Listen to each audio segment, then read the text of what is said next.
तपाईँ हिन्दू हुनुहोस् या बुद्धिस्ट हुनुहोस् या क्रिस्चियन हुनुहोस् या मुस्लिम या सिकाकाई अथवा कुनै पनि धर्मको तपाईँ व्यक्ति हुनुहोस्,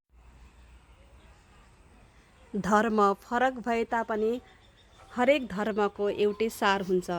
मानिसले अर्को मानिसलाई गर्ने आदर, मानिसले मानिसलाई गर्ने सम्मान, सद्भाव, माया, प्रेम।